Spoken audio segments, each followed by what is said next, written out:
Welcome, and welcome. A big welcome to my Photography 101 live on every Wednesday here, right here, Red 35 Photography. So welcome, and yeah, I have a lot to talk about today, all for one thing and one thing only. About Olympus, of course. And if you haven't seen my recent community posts on both on Facebook and also on YouTube here, well, you missed it, but never mind. You can still join me and talk about all things Olympus today, because it's an exciting topic, I guess, and especially for myself, being an Olympus ambassador, Olympus user, Olympus photographer, Olympus filmmaker, you name it, everything Olympus, even the headless Olympus, then you know why I want to talk about it today. So good morning, and say hi to you guys as well, and hi, and I'm hoping that it's going to bring some fun, because I have a lot of active comments coming in since I released the post. I think yesterday. I was supposed to release it actually on Saturday or Sunday, and I completely forgot about it. So I only put it yesterday, but already I've got a lot of comments. So let's say some highs first. And hi, Freshwood Print Photography. Hi, Sam, and hi, Rob Shoot Photos. Hi, Paul, and Hampshire. Woo, hee hee. Excellent, cool. Wow. Listen. So today is the day, right? You know, for you guys who are not in the UK, and as of today, we have a little bit of a freedom. So we are able to actually go out and enjoy the sun. That would mean that photo times, and if you are, of course, keeping and adhere to the social distancing rules, and just be mindful about everybody. And how's Kimmy? You remember Kimmy, all right? What's up, man? You know what I'm saying? I don't know anyone actually know about Kimmy. Rob Shoot Photos obviously been following us long enough and to remember who Kimmy is. And Kimmy is my other self, and is a very, very funny character who love everything but Michael 4/3. But so he is going to be back actually. And originally I do have planned for Kimmy to come back to Red 35 Photography. You know, I have really lots of things already organized, and hopefully that that will be bringing some more fun and entertaining content in this channel. But because I can't really physically go out and film anything, so it's a little bit of a struggle at the moment. But hey, you never know. But let's continue to say some hi to people first. And Patrick, really cool, and Gareth, George, Kelso, and no sun here. Well, Paul, we don't have sun here today as well. Is hi Roman from Germany, guten Tag. We are a little bit cloudy at the moment, and but it's okay. I guess I think since the lockdown, and I think I've seen maybe overall in total is about 3 or 4 days of rain. So actually it had been quite dry for the last 2.5 months, surprisingly, and especially that we usually have April showers, and it's supposed to be relatively wet stuff, but yeah, it's actually not too bad at all. And hi John from Vancouver. Wow, he's all over the world. Excellent. Next week do a live stream as Kimmy. Shall I do a live? Give me a like if you want Kimmy to come back to do a live show. So if Kimmy comes back, remember what I just said. He likes to talk about anything but Michael 4/3. Hello, Guzman, and from Uruguay. Hey, yeah, cool. Wow, excellent. Edwin, and fantastic. Well, I'm going to answer some of the question. If this is your first time in the Photography 101 show, we usually follow some kind of format. So I'm going to give you some updates, of course, and then we're going to go through the topic of the day, and then you have a Q&A. So I will track back a little bit about see what sort of question you have. Keep writing the comments, and then I will try to go through as much as possible. Of course, if it's something that caught my eye straight away, then I will answer accordingly. But I am using a streaming software. That means that your comment actually won't show up on my screen maybe for about 30 seconds or so. So I would just have to wait for that to populate on my box here so I can see it and reply accordingly.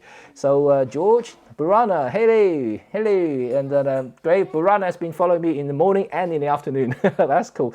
Alberto, wow, okay, awesome. Excellent. Hello from Japan, Tetsu. Wow, cool. Excellent. So Tetsu, you probably know this word, yeah? Zuiko. Peter, hello. Wow, lots of people. Excellent stuff. So let's get crack on now. shall we? Because really seriously, it's a lot to talk about, and I'm really having coffee and then going to have a nice talk with you guys today. It's going to be really, really fun. So this is a structure that we usually follow. First of all, I'm going to talk about some updates in terms of channel or in the UK in general, whether it's going to affecting my productions and what sort of thing I'll be producing, for instance. And then we're going to talk about Olympus development in 2020 and beyond, and also some Q&A at the end of it, or somewhere in between if I see something really cool and interesting. So just to give you some update as a channel, and I'm happy that now the government is slowly easing down the lockdown. That means only one thing: I will be able to shoot. However, due to the fact that we still have certain restrictions, for instance, if we do go out, I can only meet one person, and while I'm meeting the person, I still have to maintain the 2-meter social distancing, and so like that means that it's still going to be a little bit difficult. I may be able to film with Tracy, and but I would not be able to, let's say, invite my models over and do a photo shoot and such. So it's still going to be very restricted, and I won't be able to do my old style as such.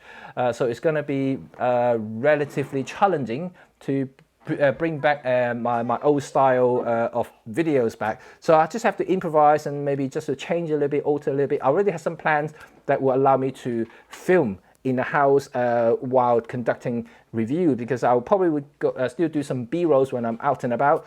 We'll just have to see what happens, right? Okay, so this is the channel update, and I do have a lot of stuff coming in, and I already got another 2 emails, 2 more parcels coming. One just arrived this morning, so I'm hoping to see another one coming in next week. I'm supposed to get them next week. So there's a lot of things coming in, so I can't wait to show you guys. Just too many things are in my brain at the moment, and I just don't have enough hands to do it. Okay, so this is a channel update, and let's get on with today's topic: Olympus. Ta-da! Okay, I think I need to bring some applause, right? You know, I have sound effect in this streaming software. It's pretty good. So let's do it one more time. 1, 2, 3. Today I'm going to talk about Olympus.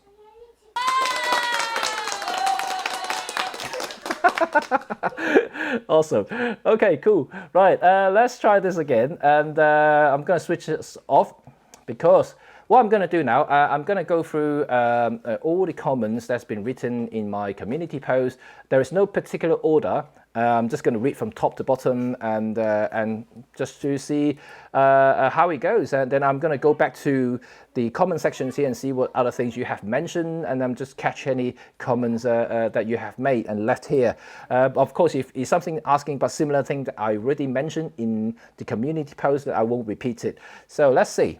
All right, I'm going to go straight to it now. First of all, Gabrielle said that a new E-M10 with folding screen, microphone port, better AF, and new functionalities for streaming and YouTube. That is to say, an equivalent to the Canon M50. Okay, right, I get your point. And in fact, you know, this is something I would like to make a video of, is the E-M10, because of course you may have seen my E-M10 Mark III review a couple of years ago now. It was one of our most popular review videos in the channel. So we love that camera. I think it's a really cool looking thing, and I actually have it right in front of me here.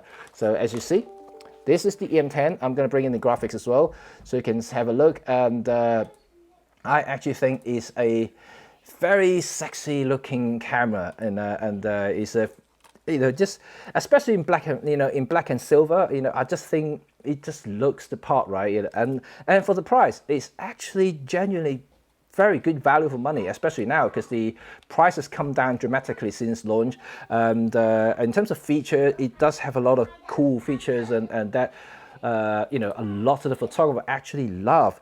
But you know, for more advanced or more demanding users, and you're quite right there, it's lacking. But don't forget, this is a beginner level camera, so it isn't really aiming for people who like to, for instance, shooting sports and shooting videos. Although it has video capabilities there, it can shoot 4K, for instance, but you really can't let's say, do continuous focus and slow motions in high definitions, all kinds of things like that that you expect to see in the latest crop of camera in 2019 and 2020.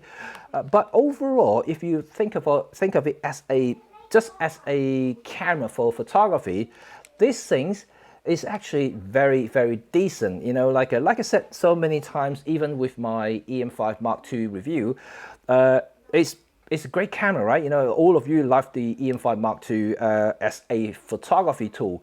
It's a great camera, even though it only has 60 megapixels, similar to the EM10 Mark III, but it's just the ergonomic, the whole connection, you know, it's something I think is very difficult to describe, you know, when you are connecting to a tool. I actually did mention it before to a lot of my friends who were asking me about, you know, why you choose Olympus cameras and this and that. I always said that, you know, I really couldn't, you know, describe it. You know, of course, there are some technical reasons, and I love the color science behind it. I like the handling. I love the size of the micro four thirds system in general, and the lenses, blah blah blah. You know, like all this stuff. But there is one thing: it's the connections that has between the actual user, like as a photographer, and the camera / lenses.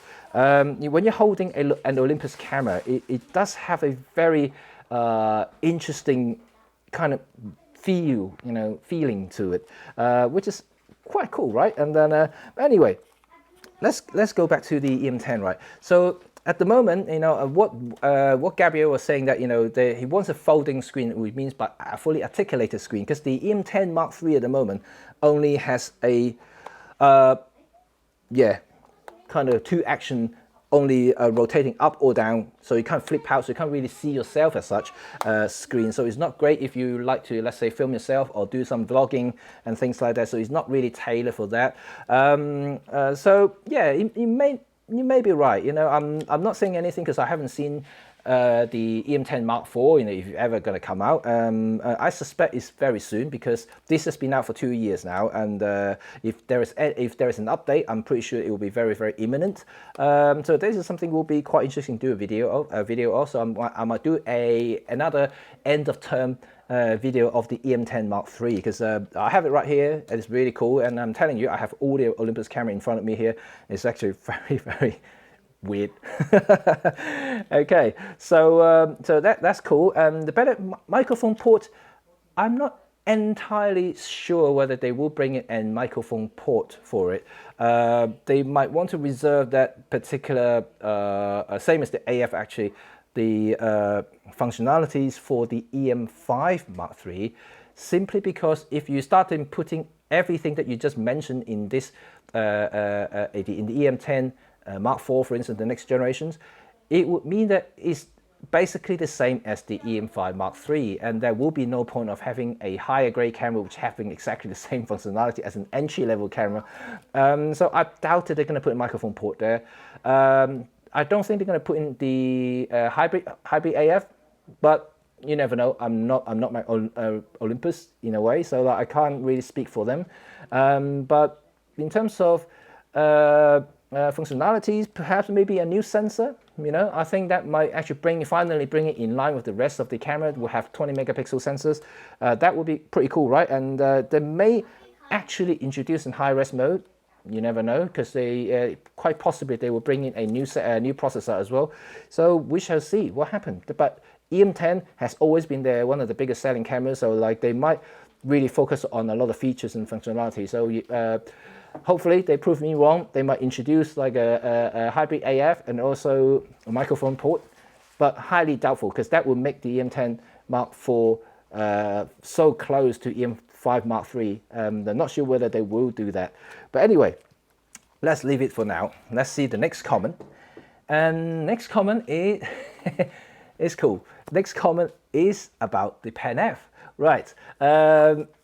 Okay, when I read through the comments, I guarantee you, over half of you guys talk about Pen F, and also I mentioned in this morning's Facebook stream, I told people who are listening, that I will relate a lot of these comments to Olympus directly, and because it's actually part of my responsibility as an Olympus ambassador to gather a lot of comments and things and report back to the Olympus team, and hopefully some or eventually a little bit of it will filter into the final productions. And so I'm hoping they will listen, and some of these things will become a reality in the near future, because yes and yes and yes again, I love PenF. How many times have I said that? You know, like for the last 2 months now, since I started all this live stream stuff, every single time I come out, I would talk about the PenF, right? I would talk about the PenF,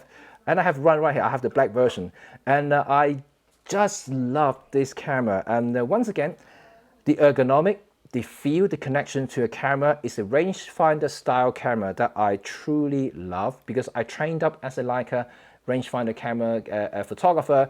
So I'm really used to like having putting the viewfinders on my right eye, and then have my left eye open so I can see what is coming into the frame and react accordingly. So this is kind of my style of shooting for a long time, and until I moved on to SLR in the Canon days, and things just changed. I just adapted to the SLR shooting in a way. But when the Olympus actually launched PenF, you know, it is something that I was drooling all over. Not only is absolutely stunning and beautifully constructed, like I said so many times, there's no screw whatsoever you can find on the body. It's just an exquisite execution in terms of craftsmanship. It's beautiful, full stop. It is a stunning looking camera, and there are so many accessories that you can buy, and also decorate the camera, like the grip, wooden grip you can get, like a leather strap that I use here for my shooting, which is fantastic. And you can even change not changing, but adding what you call it, the shutter knob thing. You can screw on top of it. You can change the little hot shoe cover, and so many things you can do to the camera, and it just shows there's a big cult following on this camera. And I'm really hopeful that Olympus will bring out an PenF Mark II. There's no announcement, there's no official news about whether they are actually developing a Mark II. I do sincerely hope that they would. But what Lin was saying, you know, and hopefully the new PenF, if they ever going to produce one, won't cost more than EM5. I would say at this moment in time, if they do decide to produce the Mark II of the PenF, I would think that it will cost more than EM5. That's a fact, because you can just look at the differences in terms of research and development, and the construction quality, and also the overall just the aesthetic, and also the target client that they were aiming this camera is not for people, because first of all, you know, rangefinder style camera is not really for everyone. And I know it looks great, you know, people might actually buy it just for the look of it, but in terms of like putting your eyes on one side of the camera may not suit everybody. So I don't think, like the PenF, they weren't originally thinking of actually producing that many, and then but overall the demand became higher and higher. So that may prove me wrong. They may actually bring the price down a little bit, matching a little bit on the EM5 level to make it a little bit more affordable. But I highly doubtful if they want to maintain the same quality of build. And also, of course, you know that the PenF original, and this one here, is not weather seal, unlike the EM5 Mark II at the time. So yeah, it would be good to bring in a lot of, maybe a little bit of the pro level stuff into the PenF Mark II if they ever produce one. Is the weather seal, maybe like actually literally slapping the EM5 Mark III internal gut into the PenF Mark II.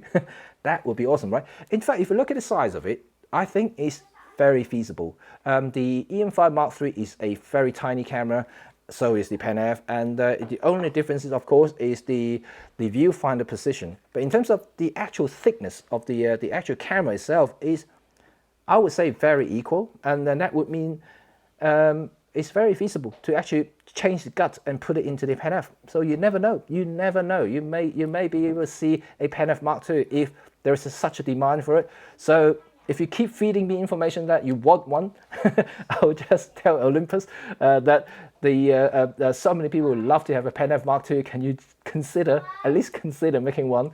And I will tell them that if you ever produce one, I will pay any money for it. Okay, that says it. That says enough. But anyway, there's also Lin also said that he may want to consider a Pen F with a fixed lens, almost the same idea of the Fujifilm X100 series. So essentially, it's a point and shoot camera with a fixed focal length lens.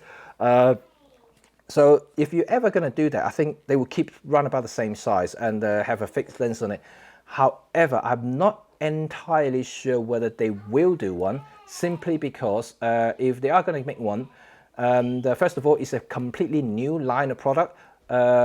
It's easier said than done for a camera. You can just ask a company to make something, but they have to have a new production line. They have to have new development team there. They have to develop a new optics specifically for a fixed lens body, and so it's a lot of things going on. Even though they may employ the same digit 9 processor, they may employ the same sensors and so forth, but a lot of the motherboard, you know, all the electronic behind it will have to be adjusted to the new body. So you just don't really know whether that will be happening anytime soon, because if they do think about it, the current EPL series, and also like if they are going to put the Mark II version of this, you can simply slap on any lens you want. So it's more or less the same anyway in terms of size and portability. I would rather have one that can change lens if they are going to bring one out. So I will still opt for the Pen F Mark II if they are going to make one. So cool. Corona, very cool. So let's go through the third point here. And Roman, I'm reading your comment now. I would love to see a new Pen F, a little bit bigger, so that it fits perfectly in the hand and the little fingers does not hang in the air. I don't have big hands, but old school cameras were a little bit bigger. Yep, I already kind of addressed that already. Yeah, you can see that this is the Pen F, and I don't have big hands either. So you can see that if I hold my camera, you can see that my little finger does actually hang in the air. And then, but you can get an extension grip for it, and it cost about, I think in the UK, it cost about £80, fully metal. So it's actually very nice. You can get an aftermarket extension grip, which is actually really cool as well. So I don't know if they would make a bigger camera, because I think for Micro Four Thirds they like to keep it at the same form factor, like it to be small. So you know, and don't forget that in Japan especially, there are lots of female Olympus users, and they are very appealing to a lot of the fashion conscious people, and so they don't like big and heavy cameras, so they always like it just a little bit more petite, you know, and this is exactly what they want. So yeah, if you want bigger, you know, just like the EM5 Mark III, you can add a grip to it, so make it just a little bit more beefier for handling, so and such as well. And also weather seal, already mentioned, weather seal on the next camera will be very, very cool. And then you say, since a street camera, and you don't need 20 megapixel, 12 to 14, but higher ISO. Right, this is an interesting point I want to talk about, because when it comes to sensors, unlike I would say Panasonic or Sony, you know, like Panasonic has the GH5S, you know, that's a low megapixel count. Basically the primary reason for having that is for high ISO performance, to make the photo size a lot bigger to absorb light in lower light situations, same as the A7S series, which is the same thing. I don't think there's enough of economical demand, economical scale for Olympus to generate a new series of camera that only for low light situations shooting. So they may actually keeping the 20 megapixel sensor. So unlikely, I don't think, at least that day is going to happen anytime soon. But then again, you know, I'm not entirely sure. You know, I'm just basically speculating everything. But it would be interesting, right? If they have a low light camera, so to speak. Yeah, 12 megapixel. You know what? 12 megapixel, lucky you mentioned that. I love 12 megapixel camera. My original Canon full frame was 12 megapixel, and I never had any problem printing big either. So like megapixel is not really an issue, you know, and so yeah, you may have a point, Roman. You may have a point. And let's see what others, what you are saying in here. Next one, for video spec, I would like to keep the Full HD and forget 4K. And okay, I shoot 4K just because I just like the crispness in 4K images, and I'll put at 1080. Sony, blah blah blah. Okay, right. And two, ding feng.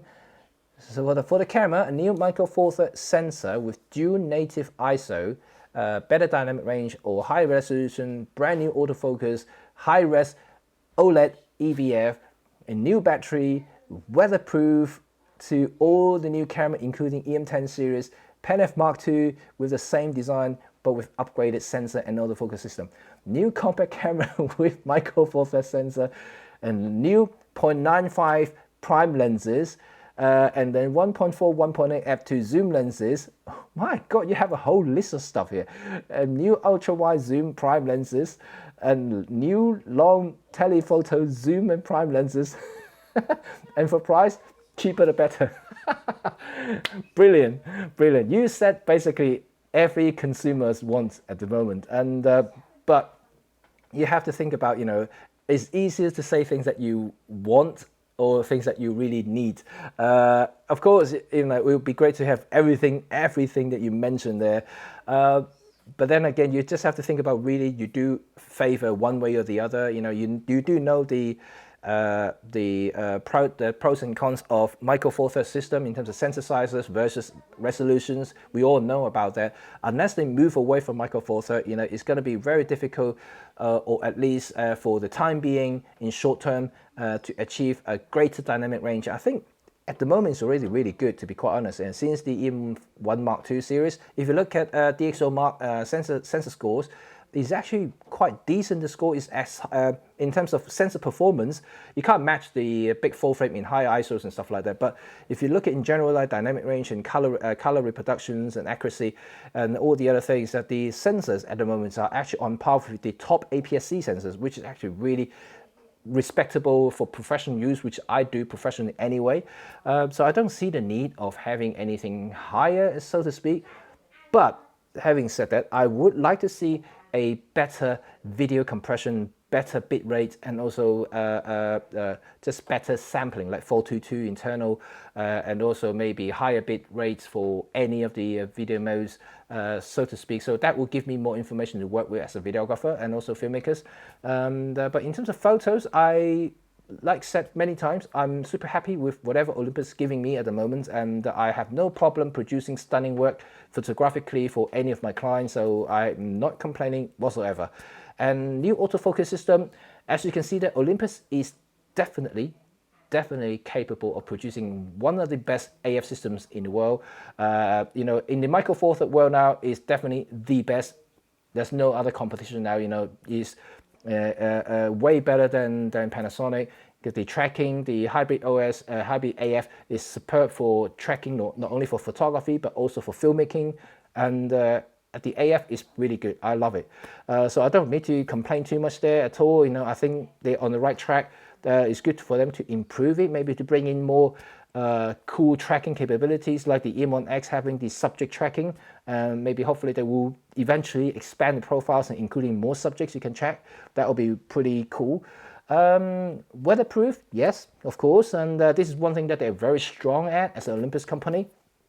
And the E-M1X, the E-M1 Mark III, the E-M5 Mark III, they all have really good weather seal system. So, like, you know, you can really wash the camera and you can take it to shower if you want. You know, you're feeling dirty, just take the camera with you in the shower.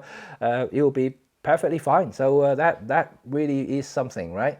Yeah, it's pretty good. 0.95 prime lenses. Let me know what you guys think about 0.95 prime lenses. But I think it's a pretty good idea. Dang good idea. But you have to think about the size. You know, like people are already complaining about the 1.2 Pro lenses being big and heavy and expensive. Imagine if you're having a 0.95, you know, the lens, I'm talking about in terms of equivalent size terms. Obviously, I don't have anything comparison, but I can show you this photo here. And just take that off. So this is basically equivalent. If you're just thinking about it, this is the Canon Canon R mirrorless camera with the 85 1.4 lens, and you can see the size of having a big aperture lens on a camera. So you can imagine, in terms of proportion wise, you're thinking about a Pen F having a gigantic lens in front of it. That will be the 1.2, the 0.095 lens. That will be exceptionally front heavy, not ergonomically pleasing nor handling, but you will get a very big massive lens with superb light gallery capability. So you have to be a very dedicated photographer or filmmaker to handle that lens. I don't think it will please many people in terms of traveling, or people who praise or support the Micro Four Thirds ethic, if I can use that word, which is small, portable, and lightweight. So this is definitely not one of them. So having a 0.95 prime, could defy all that I just said. So it's a give or take. It would be good to have it. I think personally I would use it because I always would want more light, especially lower light situations. And also for subject separation, you may want to have that bokeh that everybody's craving about, right? Cool. So let's go for the next one here. And Peter. Sensor ISO performance increased in a 25 to 30 megapixel package would be perfect for me. If this happens, I promise I never again look at full frame again. This is fun. This is fun. And so sensor performance is, well, I'm happy with 20 megapixels. I wouldn't mind 24, 25 megapixel. Yeah, I'll give him that. That's okay, Peter. That's okay. Sensor performance, like ISO, I really said it. I think by increasing megapixel will not help the ISO performance at all, unless they actually using completely different technology, like backside illuminated sensors, or actually using a completely brand new design that we haven't seen yet. So it may happen. I'm not saying it won't, because God knows what sort of thing they're developing at the moment. It would be quite interesting to see, right? Okay, and let's jump back to okay, let's do one more comment from my YouTube community page, and I'm going to switch back to the comment section to see what you guys actually talked about. So Rob, shoot photos. I'm very happy with what Olympus is doing recently, keeping the two generations of EM1 coming out with the possibility a smaller pro grade zoom lenses like the 40-150 f4 potentially whenever it's come out to answer the Leica Lumix 100-400. These were actually things I mentioned in the past. I would like to see maybe coming out with 20 megapixel face detection, bigger buffer EM10. There would be plenty of other features the EM5, EM1 has that this camera wouldn't have. With that said, I may end up getting the EM1 Mark II and the 40-150 2.8 with one or both teleconverters if I get more serious in bird photography, unless that 100-400 f5 to 6.3 is excellent for the price. Right, okay, very well said, and I think I'm pretty happy with what Olympus has done recently in terms of keeping older generations camera because you think about the EM1 Mark II, ever since they give us the firmware 3.x, whatever version they have now, 3.1 or 3.2, the EM1 Mark II camera is as current as you can possibly think. I love the camera and still use the camera for filming.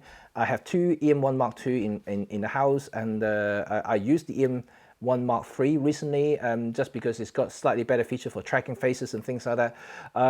But if you're not filming a lot of stuff or you're not relying a lot on the face AF, the EM1 Mark II is still by far a very, very good quality professional grade camera, and for keeping that is fantastic, right? And also EM5, also they're keeping the EM5 Mark II and the EM5 Mark III and the EM10 Mark II and 3, so as the EPL 8, 9 and 10. So it's great, they're following exactly what everybody else is doing at the moment. Like Sony, they're keeping all the A7 series line, like that dated back, what, 4 or 5 years ago. They're still selling them as a new camera. So I guess if you want certain features, a certain build quality, but you can't really afford to go for the high-end grade cameras or newer cameras, then you can always buy the older generation. They're still capable.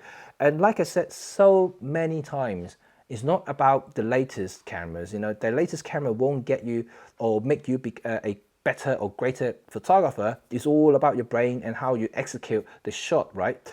The newer features will assist you maybe to get you slightly more accurate photo focusing or slightly faster operations. But in general, it won't stop you creating your great photograph or films, right? And that's the fact. So yeah, I think it's a very good strategy. You know, they can reduce the price, make it more affordable for a lot of people, and to enjoy those really good, like great cameras that's been around for so many professionals and enthusiasts. So it's a great thing. It's a great strategy. I like that. I like that. In terms of EM10 development, like I mentioned earlier, it will be interesting to see what they come up with. And we have a long list of things that we may want to include in the EM10. But you have I think the company will have to draw a line between the Mark III and the Mark IV, and they don't want the Mark IV to be so close to the EM5 Mark III.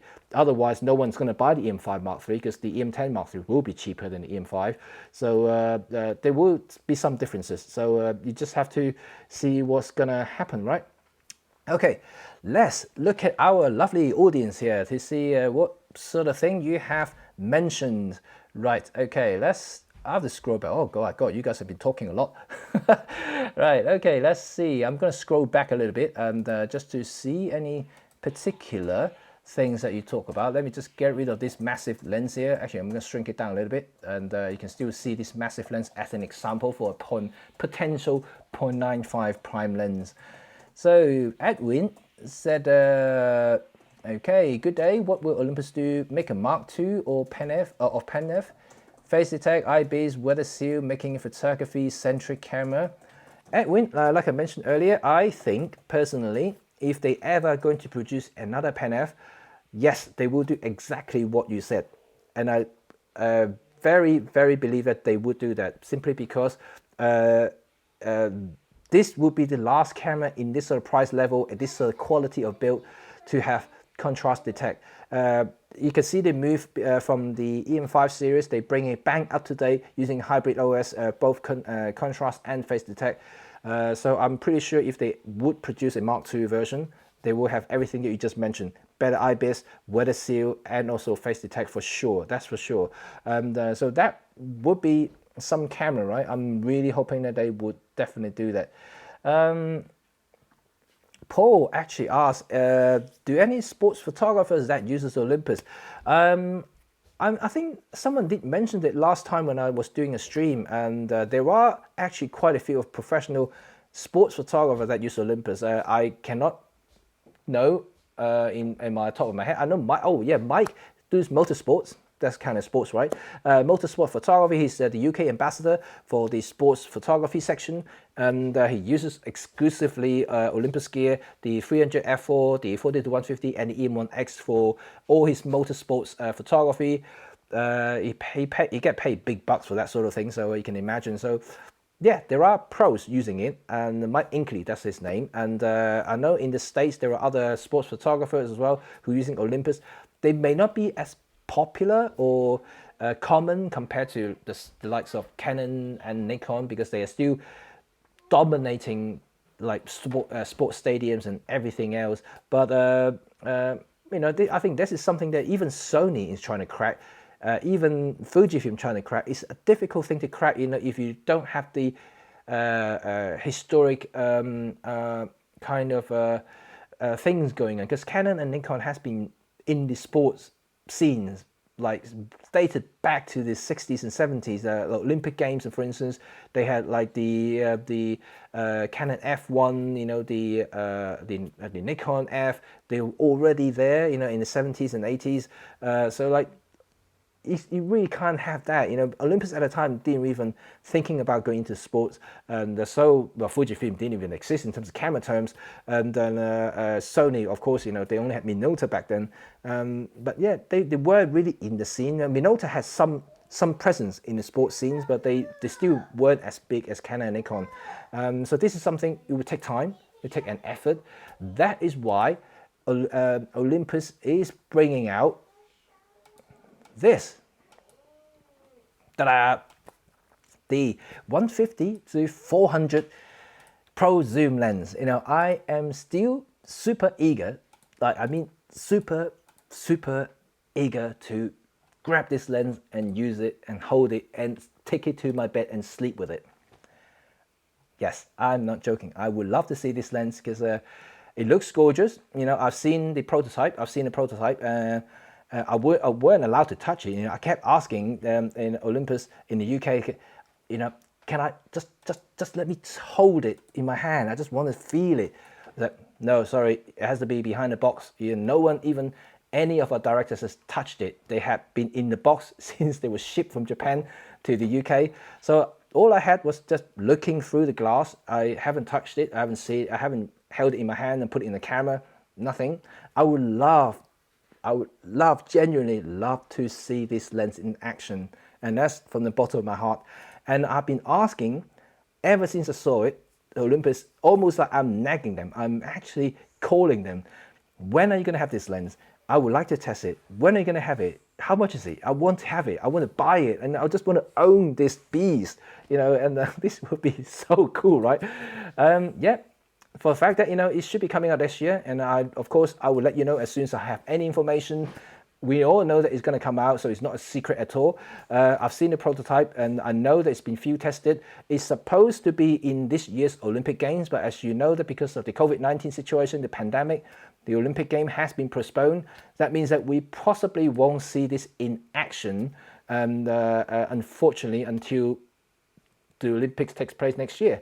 But having said that, it will be released this year, and hopefully some photographer will have the be fortunate enough to actually have one of these lenses in their hands. And I am really asking Olympus to give me an opportunity to try and review this lens. And what they're telling me now is that this lens will be strictly limited in production, and only because this is such a specialist lens, and also it will be very expensive. It's not going to be an affordable lens for, you know, for sure. It's aiming for the top professionals and things like that, people who are in the stadium shooting long focal length and things like that, or very demanding environment. So you know, in terms of quantity, it's going to be very limited. So I doubted that many people will be handling the lens even when it's launched. But you know what? I am tempted. I am tempted to actually buy this lens, and I will have to see it first. And I just want to make that clear, because this is going to be, for me, could be an investment on its own, because for what they told me, how limited it is. It's going to be have a special production line in Japan, and to produce this very lens here. It's going to be very special, very high quality, all super checked, you know, 1,000 point checks, whatever, by all the engineers and optic engineers. So make sure this lens will not disappoint. So like, there's a lot of hype behind this lens. That's why I'm so eager to see these things. Oh, I'm talking a lot about this lens in particular. Oh, already. Anyway, I don't know. I got so crazy about this lens. It's so weird, right? Okay, let's see that. George actually says something here. Right, Olympus should make 1.4 weather seal primes, and that is not as expensive as the Pro 1.2 lenses. Right, okay. That could be an interesting proposition. However, every time you mention a bigger aperture or larger aperture lenses, you have to think about the size of the lens will increase, because they simply would need a bigger front element and back element to absorb the light into the sensor. So that means that whenever increase from 1.8 to 1.4, you will need a larger lens. So it won't be as portable, as tiny and dinky as the current premium lenses, like the 45 1.8 here, or the 12 millimeters f2 prime. You know, these are tiny lenses. I think they are beautiful because they're so small, which really suits the Micro Four Thirds ethic, like once again. So I think they are pretty cool. So 1.4, and then you want weather seal. So that would mean that this, in terms of size, is not far off from the 1.2.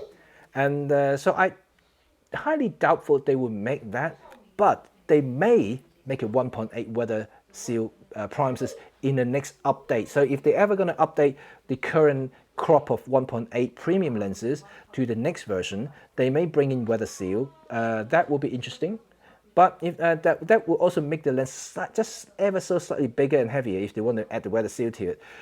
So, you know, it's a give or take. If you want a 1.8, you will have to sacrifice a little bit of the portabilities and the weight issues and have a slightly bigger and heavier lens because of the weather seal. But we shall see. Nothing is confirmed. Of course, I'm only speculating, like I mentioned. And as an Olympus ambassador, I would not be able to leak any information or to disclose any unannounced products. So it will be against my NDA that I signed with them.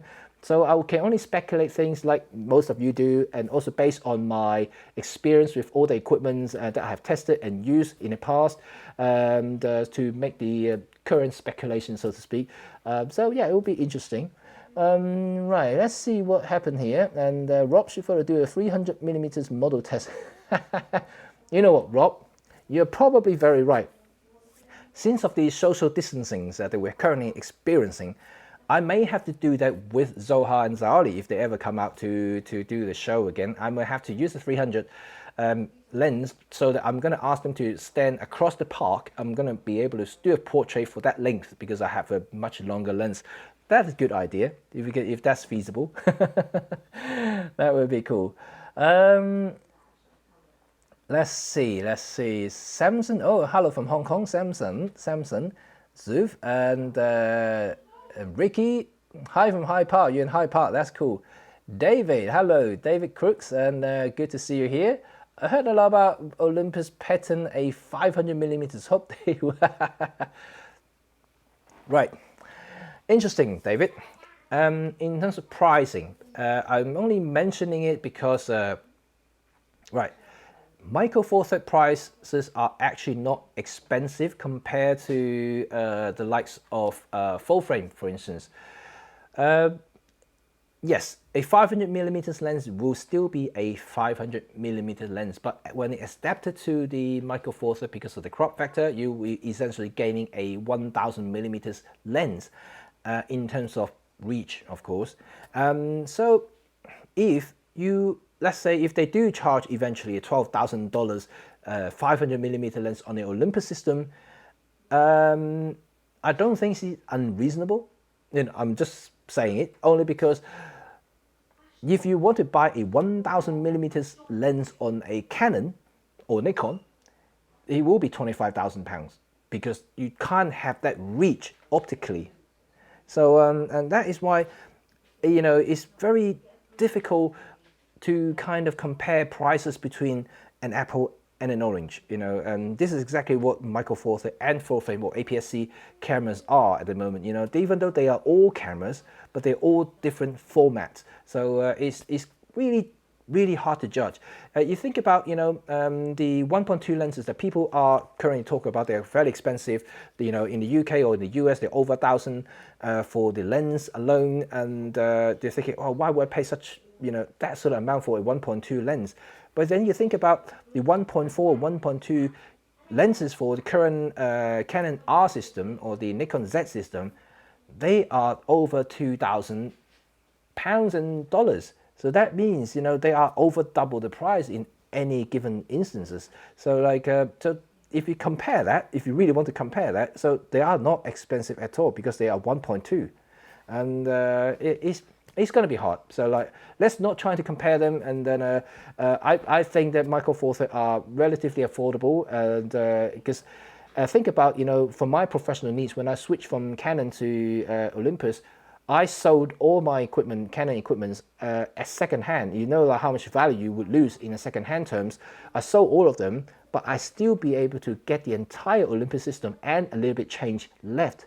So I think I actually make quite a bit of money and from Olympus because of, you know, even when I switched, I didn't have to pay money on top for acquiring new gear. So I think it's actually okay in terms of investment wise, and still give me exactly the same results as ever did in my Canon years. So I think it's okay. Okay, let's see. And oh, hello from Korea. That's cool. And let's see what else people are talking about. Everyone's talking about Pan F. You guys love Pan F, isn't it? if half the people who rant about and okay, right. Anastas, right. Ooh, okay, that they can put everything from the EM5 Mark III into the EM10 Mark IV except the weather seal. They can also add the HSBC for is it USB-C? HSBC. I would love that they give me some money from it. It's like automatically got this bank transaction through the internet or something. That would be quite cool. Also be a microphone port. Yeah, you know, I'll never say never, like I said, in the, USB-C charging, that's something we haven't really talked about. Yes, I think that the EM10 Mark IV, you know, I think they may actually bring out USB charging. It's such a fantastic idea, right? Because you don't always have to carry spare battery or many spare batteries and use your current power bank to charge the camera during transit, or even like when you want to do a long time lapses or very long videos and things like that. You can still power the camera and use it while charging at the same time. So that could be an idea. So yeah, I think it's a good thing. Now the EM1X, EM1 Mark III, EM5 Mark III, they all have USB charging. So I'm pretty sure that the EM10 would have it. And I think it's a very, very good idea to have it too. So let me just have a sip of my coffee. It's getting cold.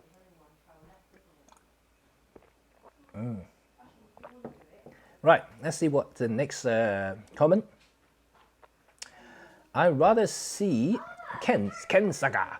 I would rather see the Pen F more into a fixed length range style. Yeah, I think we talked about this earlier, and possibly, but it will be a new line of camera. I think they might want to have the flexibility of keeping the current configurations, if they're ever going to bring out Mark II, that you can utilize any lenses that you currently have in the Olympus lineup, or in fact anything with a micro four thirds mount. So that will give you a much greater flexibility and more choices in focal length, and creativity wise, and you can utilize different lenses for different purposes. I think they will keep that. I personally don't think they're going to bring in a X100 series style camera, and I don't think they need to, because this is already smaller than the X100 if you depend on what sort of lenses you put on it, and I still look a lot better. I think don't get me wrong, the X100 is very good looking camera, but I think the Pen F is hold its own only because of this front dial here.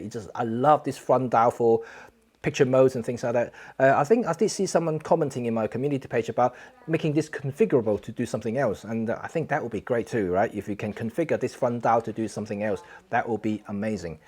So Frank, and then I got your comment here. So how does the Pen F handle parallax?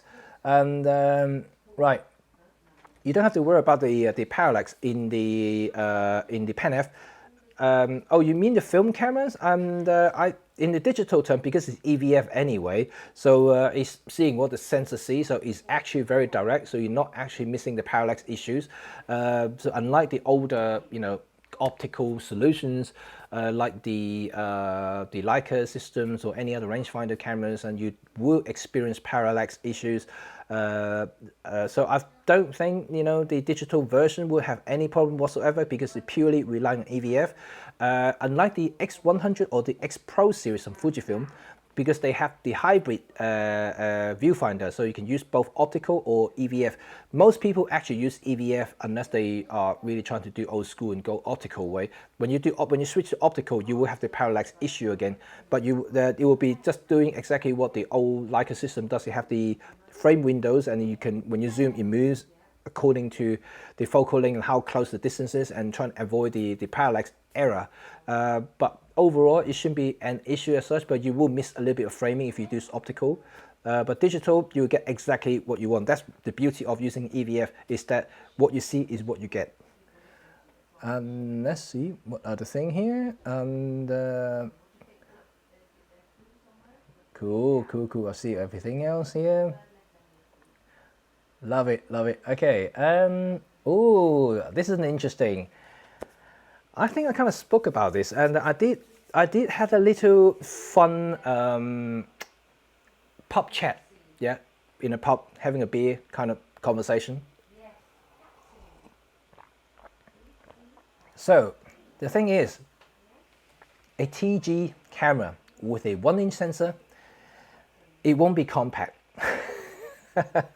as much as I wanted, but I think it's physically impossible to build a 1 inch camera with the tough capability like crush proof and whatever proof that they currently have in the same form factor, because it's the current size is built for a tiny sensor. So if they want to enlarge it into 1 inch sensor, it will be probably a little bit smaller than the Pan F body, but it will be a lot bigger, simply because they need the crush proof credential. It needs to be tested, so the actual camera frame itself has to be a much larger frame. And also for the water pressures and everything, for diving for instance, everything just needs to be a little bit bigger to accommodate it. And of course, you need a bigger battery as well, and the 1 inch sensor will eat a lot of battery compared to a smaller sensor. You can see from the Sony RX100 series, for instance, and there's a prime example, the battery just doesn't last.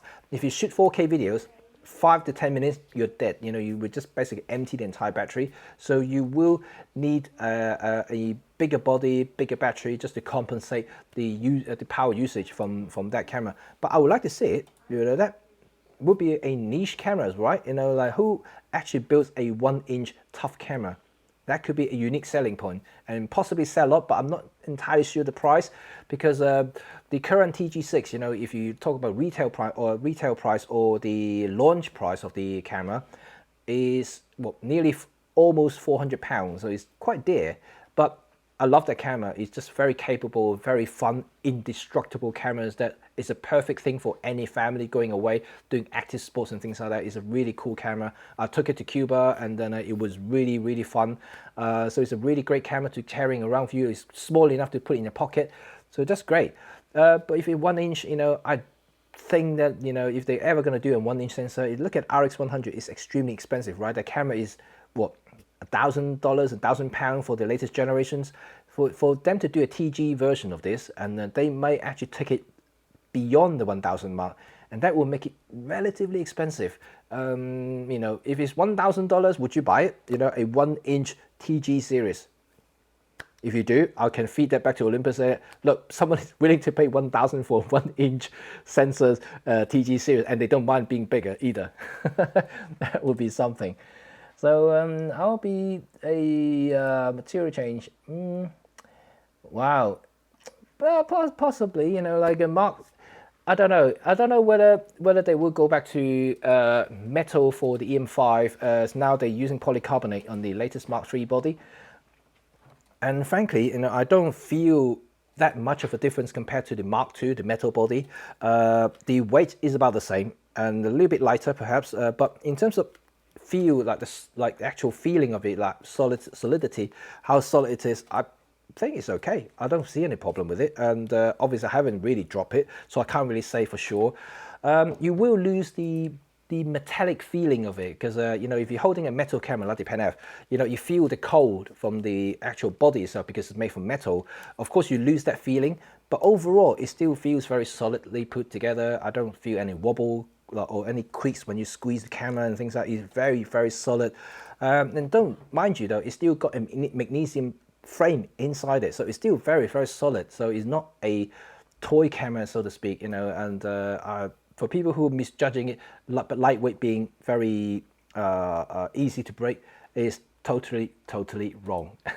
In fact, you know, if you look at the metal body EM5 and the plastic body EM5 Mark III, is actually not much of a difference in terms of weight. You know, you do save a little bit of saving, but not huge amount, not like 50% saving. So it's only a little bit. So it's only the top plate, you know, and that you are kind of losing the metal, but the rest is still pretty much the same as before.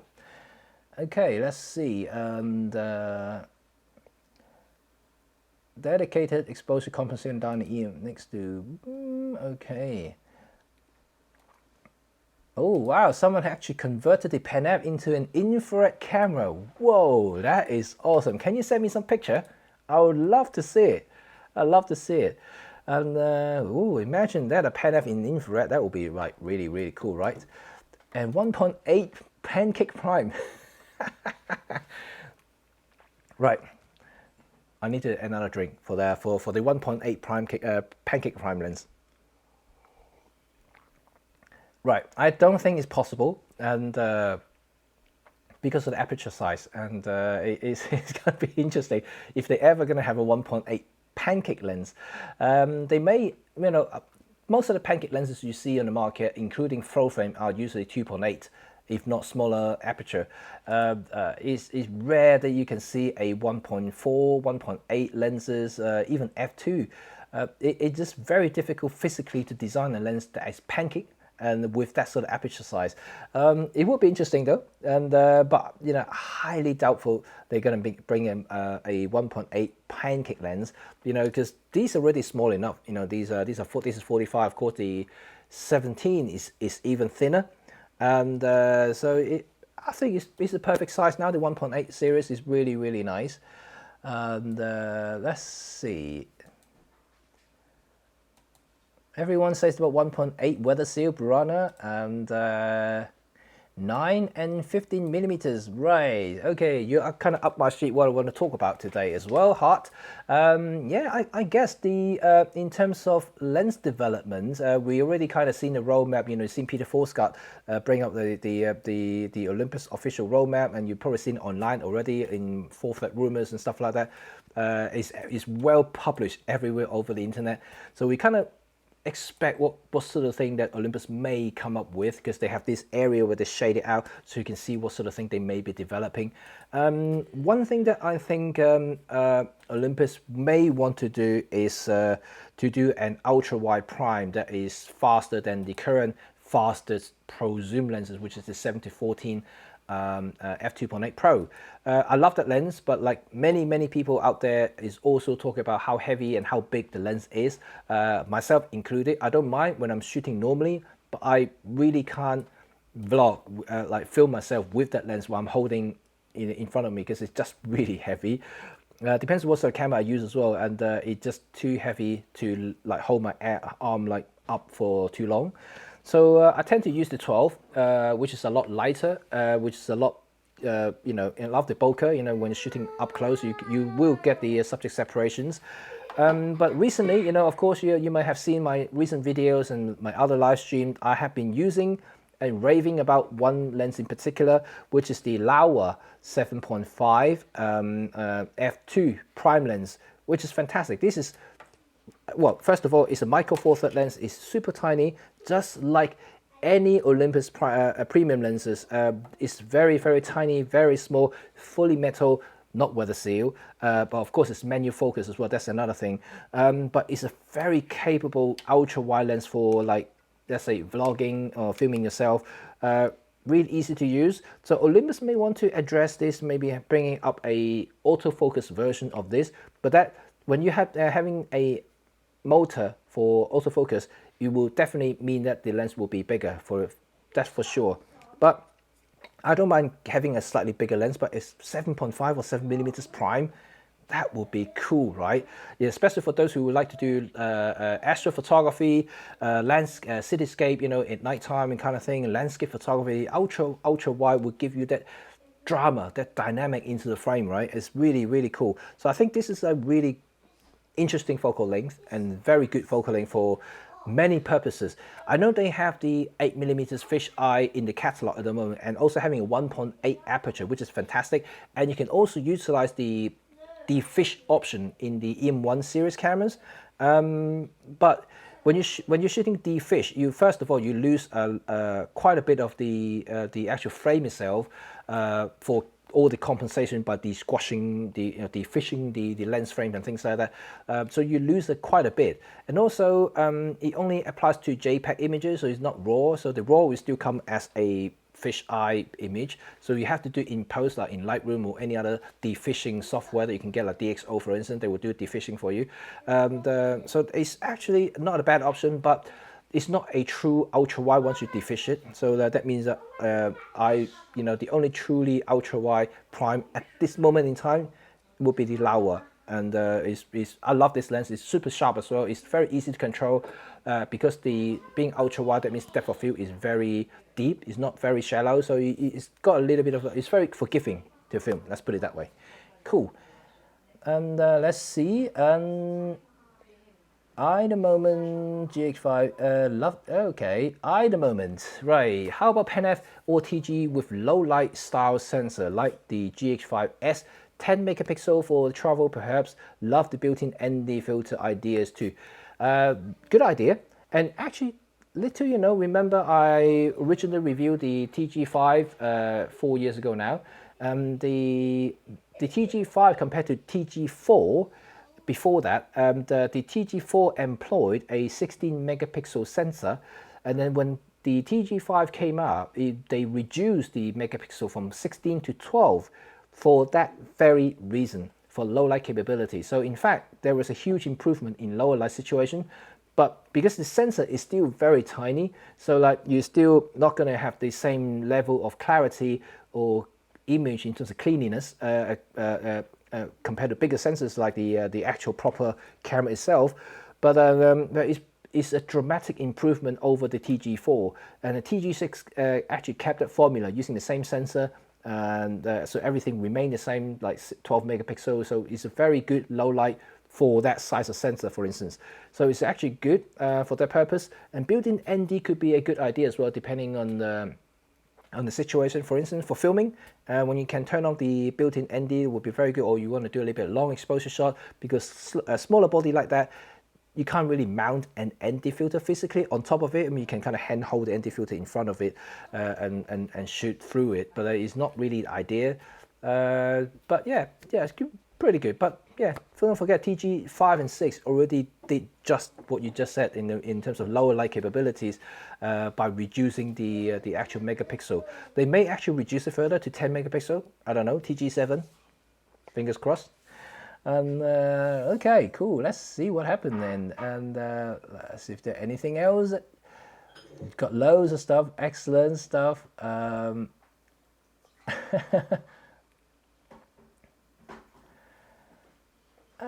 Yeah, I mean that's it. That's something that I kind of talked about this morning and in my Facebook stream. This is not, just America, of course. It's worldwide. The unemployment rate is going up, and all the businesses and things. So, a lot of the electronic companies, in terms of even like the camera companies, I think. They need to be very careful about product launches and pricing and stuff like that. But however, like any businesses, they really cannot make a loss for launching a new product. After the time and effort they spend on R&D, for instance, and all the marketing, they need to recoup the money for the company to go forward. So they need to be very careful. And yeah, so it's a give or take. It's a chicken and egg. I know. Us as a consumer, like we pay the gears and things like that. You of course, as a consumer, you want it to be as cheap as possible, to be as affordable as possible while maintaining high quality. But there are so many things, that you have to remember.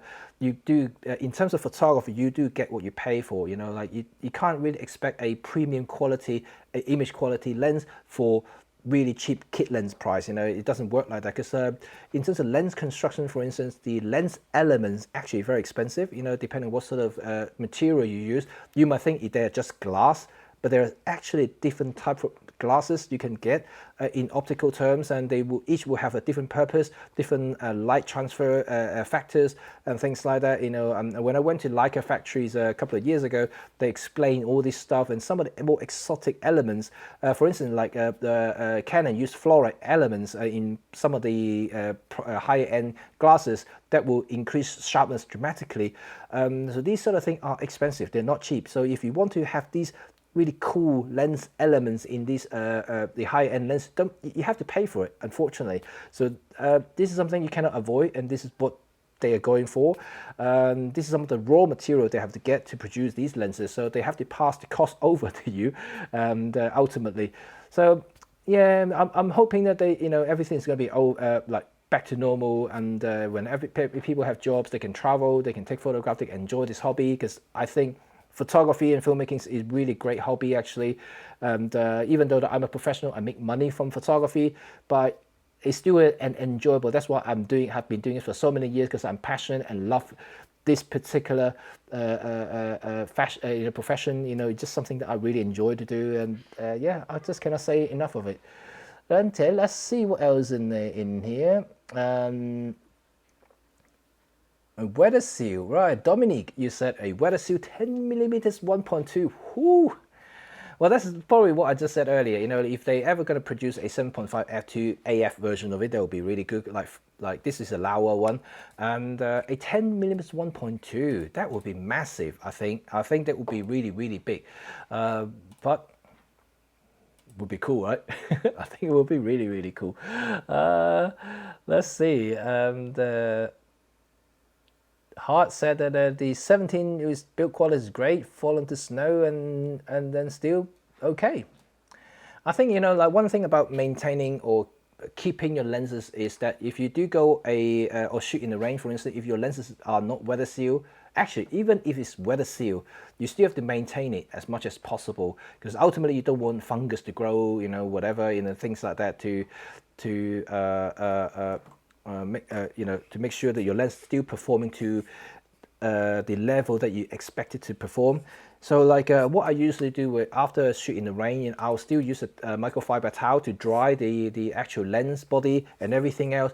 Then I will place it in a very dry area to, you know, dry up all the moistures around it to make sure that, you know, it's nice and clean. Then I'll clean the lens once again, clean the elements, and use a rock blower to blow the back elements and everything. If I need to clean it, I will use a lens pen or lens solutions to wipe off any very sticky grimes and like stuff that stuck onto the lens elements itself. You still have to maintain it, you know, and just remember, you know, maintenance will make sure your gear lasts way longer than you think, you know, because if you take care of your gears, you know, they will last, you know, and that's for a fact, because a lot of my lenses and gears are used for years and years, especially lenses. Body, they will die over time, you know, the shutter will die, you know, you have to replace it with a new one, but lenses can really follow you. Every maybe 3-4 years, you may want to send it back to factories for have a calibrations or proper professional service. They will lubricate all the joints and all the mechanical elements inside and making sure they're still smooth and things. So that may also be worth considering as well, because servicing a lens is actually not that expensive compared to the price of the lens. For instance, the Olympus does, in the UK at least, they have, or Europe in general, they do have a professional service, which is actually well worth considering getting it, and it's really cool. So you can send your lens into the European service centers for a total cleanup every year, so they will actually service the entire lens for you. Yeah, I think it's a very cool thing to do. Right, let's see what else here. I mix popular. Okay, wait. Okay, hello. You are a fellow ambassador from Spain. Hola, that's cool, right? And yeah, you know, it's a very capable system. I think ever since the E-M10 Mark II, Olympus has propelled themselves into the sports arena, because their tracking is really good, and even better after they upgraded to the firmware 3.21. I can't remember now. The E-M10X, E-M10 Mark III, E-M5 Mark III, they all have fantastic AF. Yeah, it's just a phenomenal thing to do. So I'm really happy about from the last 2 years what Olympus has did for all the cameras now, and it's just something I cannot praise enough. You know, as a photographer, don't forget, I'm not trying to sell you Olympus stuff only because I'm a professional. I'm talking from my experience, because I rely on my gear to perform, to make money, and but I could easily use other camera systems. If I spoke to you guys many times about my horrible experience with Canon, and you know, they're great cameras. I love the color science and all the other stuff, and also being full frame is just huge and big. That's one of the reasons I switched. But also, it's reliability. You know, like okay, fair enough. I never really had the EOS 1 series camera, which is supposed to be like the E-M10X, the indestructible, professional, huge, mega tank camera that can kill people, and then or that would survive a nuclear blast. But that's not the point, you know. Like I was using a 5D series camera, and then it was 5D Mark III and 5D Mark II. Those are aiming for professional photographers as well, you know, and unfortunately they did fail, you know, multiple times in heavy rain situations, even though they are weather sealed. You know, that's the thing about, you know, my requirements. You know, I do shoot in rainy situation quite a bit, so the E-M1 series so far hasn't really disappointed me at all in super horrible conditions. And so, you know, that's been 4.5 years now since I switched, so I can happily report that during this time I've used it in all sorts of situations. It hasn't really failed on me once, which is fantastic. So there you go. This is my requirement as a professional. And Camille, hello, how are you? And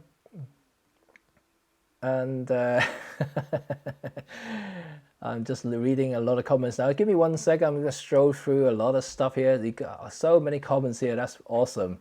I've used it for sports a lot. Okay, wicked. And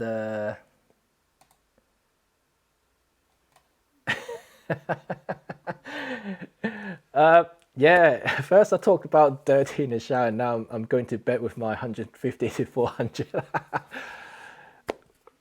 What can I say? You know, how much love have I shown to Olympus, right? I'm wearing their stuff, you know, like the hat and things. By the way, if you guys fancy this hat, and Olympus actually sell them. I'm going to put the link in the description.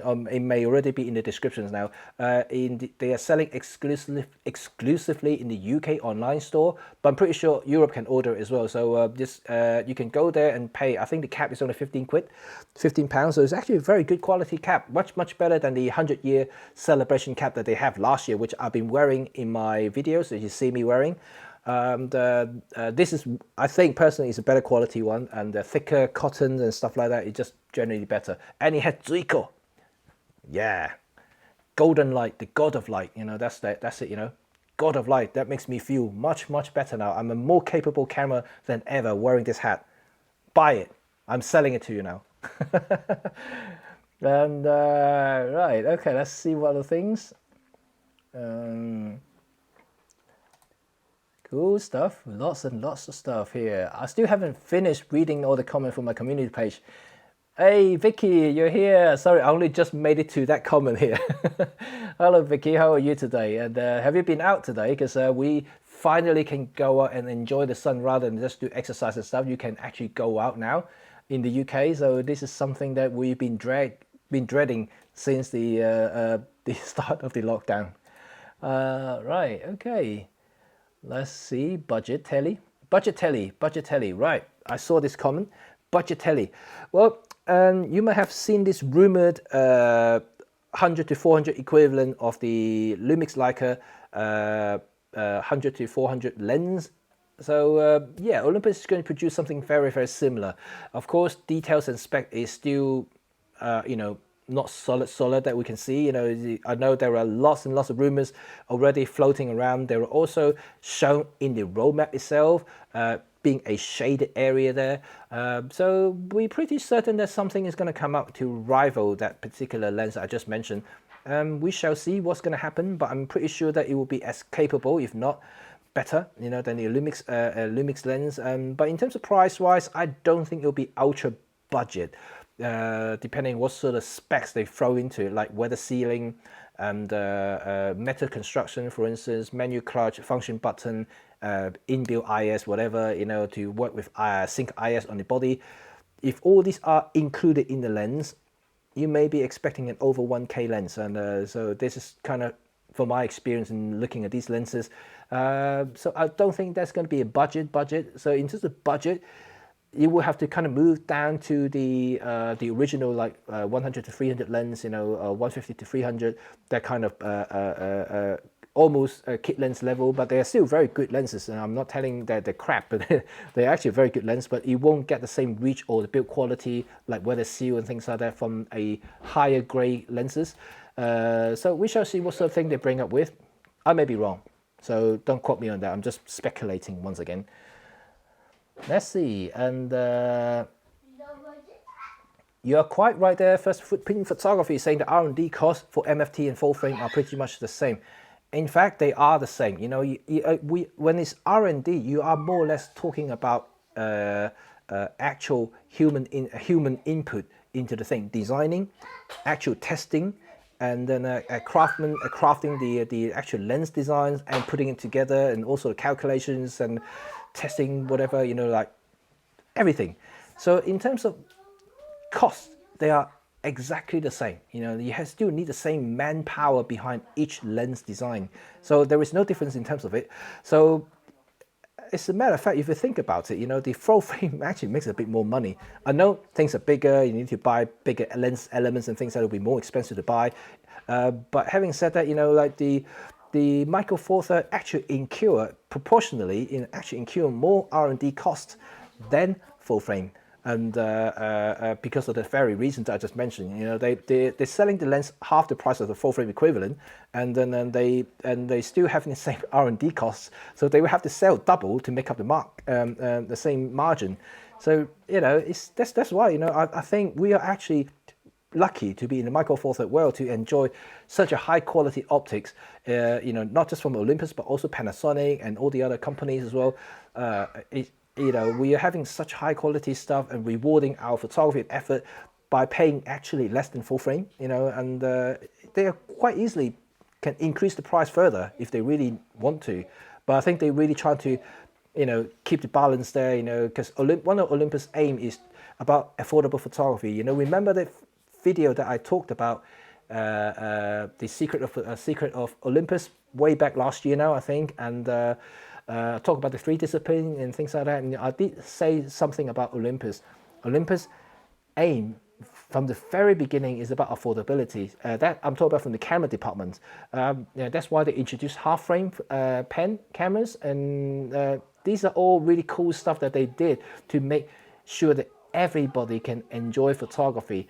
This is really hard to do. Imagine a company have to absorb, you know, a lot of costs, you know, to make that happen. Lucky that Olympus has the medical department that actually make the profit for the company, so they are able to use the camera department to satisfy you know, a lot of the photographers out there. I'm pretty certain the directors of the high level in Olympus, they're all kind of photography enthusiasts. You know, they really love photography, and that's why they're doing this just for you guys and myself. You know, that's one thing I really like about Olympus, is that they don't really care what other people think. They just focus on what they want and make sure that, you know, everyone can have a fair share in the photography world and use the equipment to produce stunning work. And this is really, really great stuff. Excellent. Now let's see what other things is this. Marius, and how about handheld focus stacking and EM? Oh, you're talking some cool stuff here. I think it's possible. I haven't personally tried because I'm not really a focus stacking guy, but I know my fellow Olympus ambassador, he's a macro guy, he does handheld stacking, you know, really cool. He did it actually not long ago, and I saw his images. It's fantastic, really cool. So it's very, very possible because of the latest IBIS in the EM1 Mark III, like the EM1X, is fantastic. 6.5 stop. If you're using Sync IS, it'd be 7.5 stop, which is absolutely considerably better. Even 1 stop, it may not sound a lot, but you can feel it, you can see it, and the difference. Really cool. Let's see other things, and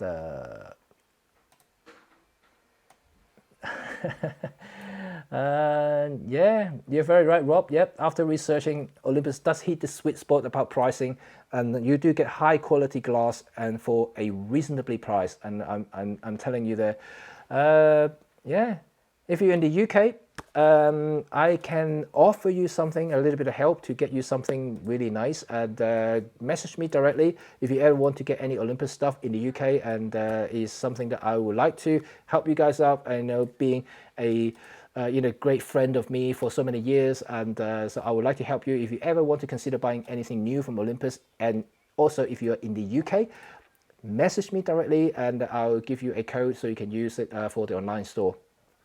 Nice. Okay, and let's see, new versions of 1.817. Yeah. What else here? Yes, Camille, you're bang on. You're really, really smack it, you know. Yes, a lot of people did say something really silly. And I think they're mostly people who really just get into photography or doesn't understand photography in general. A lot of people, when they say a 2.8 lens is a 5.6, you know, but that is not true at all. You know, in any format, not just Micro Four Thirds, whether it's APS-C, whether it's full frame, whether it's medium format. When it's a 2.8 lens, it is a 2.8 lens. You know, it's the same light gathering capabilities from a 2.8 optical lens. There's no difference whatsoever. The equivalent of the depth of field because of the crop factor is 5.6, but it's only affecting the actual optical effect, not so much about light gathering capability. You can still use the same shutter speed, same ISO to capture the same shot. And so you don't have to bump up the ISO because you're thinking that the 2.8 on the Micro Four Thirds is actually a 5.6. You don't have to do anything to adjust the shutter speed or the ISO to compensate. There's nothing to compensate because it's the same aperture. You know, and people are just misunderstanding completely about the whole crop factor thing. And I think this is something that they need to be educated to understand more about aperture in general. And if there is a difference, you know, like they will be labeled in the lens saying something else. Yeah, it's something that you just have to be mindful about that. Okay, Akira from Japan, hello. Put Jack, hello. And George asked a quick question about Panasonic 21.7. It's a great lens. If you're using Panasonic or even Olympus, it's a really cool option. It's a very different focal length. It's not a 25, not a standard, nor the 17 or 15, like a slightly wide angle for street stuff. It's kind of somewhere in between. And it's a great lens. It's also very small. It's a Pancake lens. So yeah, and if you like it, that focal length, if you tried it, you should get it. I think it's a very good lens. Not bad at all. And let's see. And Udo, you loved your E-M1 Mark III. It's very cool, right? It is very cool. I love it. I love mine. And the Mark III is certainly a very, very capable camera for all sorts of stuff. You know the stuff that I shot with my duckling and things like that I post on Instagram and my Facebook? I was using the E-M1 Mark III and also the 40 to 150 with the 1.4 teleconverters. It's cool, tracking flawless. It was really, really good and super quick as well for focusing. Excellent stuff. And let's see what are the things here.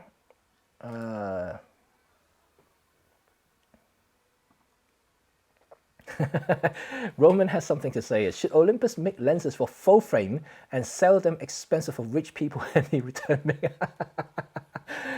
Well, you know what? Olympus did make full frame lenses. Well, by means of making film camera lenses, you know, they are all full frame anyway, so like you can still buy them. But whether they will make full frame, you know, I think it's really quite clear that Olympus said that they are fully committed to the Micro Four Thirds platform. They are not considering any format other than Micro Four Thirds. So yeah, I know where you're coming from. I think it's a pretty cool thing that you said that. And being a third-party lens manufacturers and they make the money and just make the just compensate, offset the cost. But you know, if they are going to do that, it's going to be a separate business. Have a different management team there. I don't think it's gonna work like that, because just in case one thing doesn't work, you know, you just really can't switch back and think and so forth. Yeah, it doesn't quite work like that, unfortunately. But it's a good idea though. And Lauren, Pen F2 should be the best focus system available. Yeah, and I think I would love the Pen F2. You know, see how many of you actually talk about Pen F2? So many. You know, like I think Olympus should do it. You know, even though I'm an ambassador, I would just really hoping that they will make one. Brad, hello, how are you, Brad? And welcome back. And it took me ages to actually scroll through all the comments. Sorry about that. Apologize. Basically the same as E-M1 Mark II. Imagine future updates. Yeah, about update is interesting. Right. So Olympus has proven that they can update the camera and to make it a new camera, so to speak. You know, the E-M1 Mark II, they bring in the Firmware 3 and make it a completely new camera, even though, you know, the body is old, of course. But it feels like a new camera, you know, especially when I was doing a lot of filming with the E-M1 Mark II. The new AF improvement from the new firmware, it was so dramatic.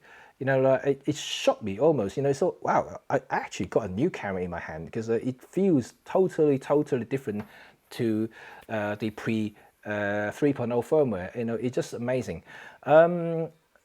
so you can kind of see that where Olympus is going. There'll definitely be a host of firmware updates in the futures, for both, for basically all the cameras there. So far, we've seen some firmware on the EM1 Mark II now.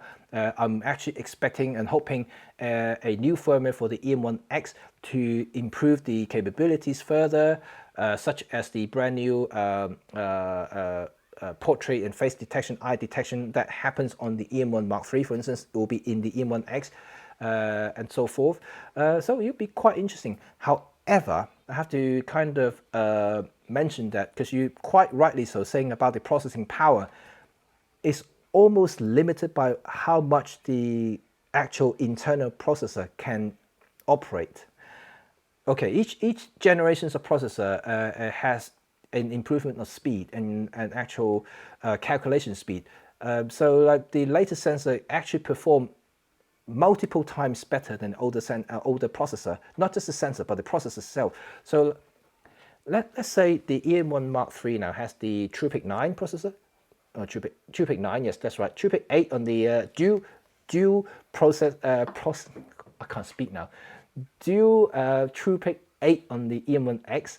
So a single TruePic 9 can perform basically the same level as dual TruePic 8 processor. So like you can see the improvement there, and so every generation is like a more than double the performance in terms of actual digital processing power. So even though that they may want to give you more features, but it may be limited to what the actual processor can handle. This is the problem of updating some of the older cameras. They simply cannot physically introduce, for instance, Live ND. Live ND uses a lot of power, and then also some of these tracking capabilities. I know the sensor itself has to be different because to accommodate the on-sensor face detection AF system. But then in terms of processing power, the tracking, the face and all the other things, it needs a lot of calculations there, and only a new processor can actually cope with that sort of demand, unfortunately. So that's, there you go. You just have to wait it out. And that's why, in some way, you may have to go for the newer camera for the newer features. It's not that they don't want to give it to you, but unfortunately, it's kind of limited by technology in a way. Some of the like TruePic 7 processor, like on the Pen F, it just simply cannot handle a lot of the newer stuff now. So even though if they want to give you a new firmware, but it probably would not work at all. It just don't have the power, unfortunately. So I would like to see it though. That would be cool, and maybe like in the future having some sort of like upgradable processor circuit board, like motherboard, would be really cool, right? Just like slot it in, slot it out. I will pay more money for it. And George, any thoughts on as to why Olympus used an LCD instead of OLED? Right. There was a discussion about the OLED and EVF and also the actual LCD and the EVF because of two things. But this is what I've heard from Olympus, and is to do with the actual blackout and also the refresh rate. The LCD apparently has much greater refresh rate than the OLED screen. That would mean that if you're shooting sports, for instance, and it will be a lot smoother to see on LCD than an OLED. I know OLED will give you a much more true to life viewing experience because of the high contrast ratio and also a more vibrant color. But a good LCD is not that far off, and you may lose a little bit of a contrast. If you compare side by side, you will definitely see the difference. But if you're just purely looking at the LCD, you probably won't notice it that much. But in terms of resolution, I agree. I think that Olympus could have employed a higher res EVF because now the norm across the entire industry now is definitely like, and on the 3 million pixel mark now is no longer in the 2 million pixel mark, which is all the Olympus camera has at the moment, 2.36. I think on the 3 will be good. So hopefully in the next generation camera we will see 3 million pixel minimum EVFs. That will be what I'm hoping to see. Whether it's going to be LCD or OLED, I'm not too fussed, and then as long as it works, I just want it to work. I'm a photographer. I just want to see through it. I'm able to compose and see the light changes and things like that, and it's happy. I'm too old and I'm wearing glasses, to be honest. You know, like any high resolution stuff, you probably won't make any difference, and you never know.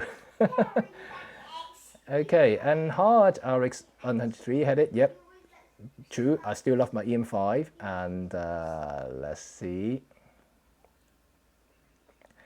Thank you, thank you, and I can see a troller here. Some horrible comments, and never mind, never mind. A minority is just stuck around here. And let's see right here. Ralph, hello Ralph. Good, welcome back. I just see a comment here. Okay, what lens I'm using to stream right now? I am using the 12mm f2 prime, the Enzuko 12mm, exactly the same lens. I have two here, one for filming and one for photographs, so I have two here. So this is the exact same lens that I'm using to stream right now. It's really good, right? It's actually very good. It has a nice, lovely bokeh. So if I, you can see the actual rendering, so I'm gonna try to do that. See?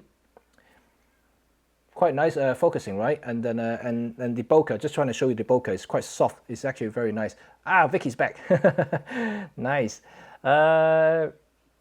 Yeah, it's a very lovely lens. I do like this lens. So if you ever consider by getting a tiny fast prime lens in the 24mm focal length equivalent, and the 12 is a very, very good option. In fact, the f2 12mm f2 is one of my first higher grade Olympus lenses I bought when I switch over. So I mean, when I tested it, I just shocked me how good it is. So I just bought it straight away.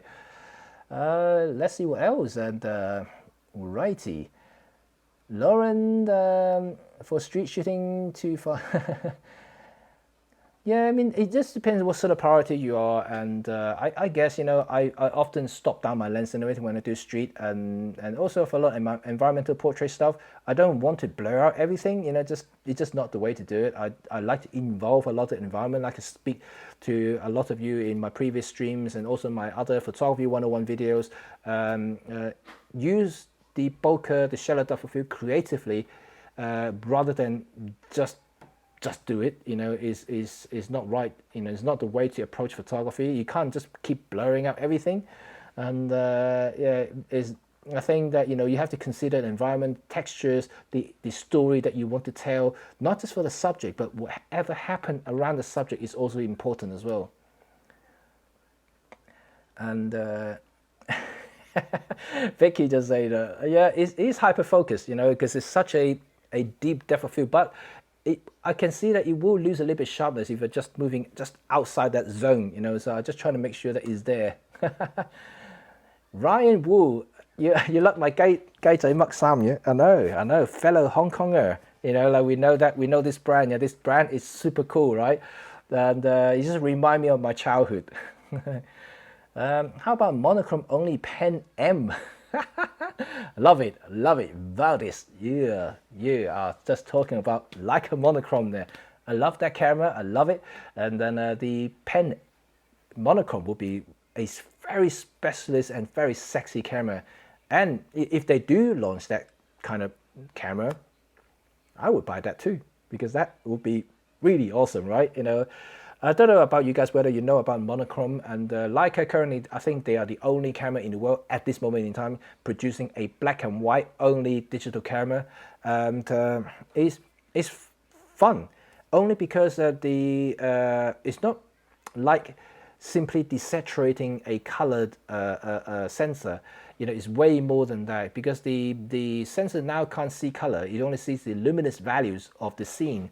So you are able to use color filters, just like in the old days, in the film days. You can change the contrast, change the reactions to the actual scene, and so that the look and feel of it will be completely changed by using different color filter.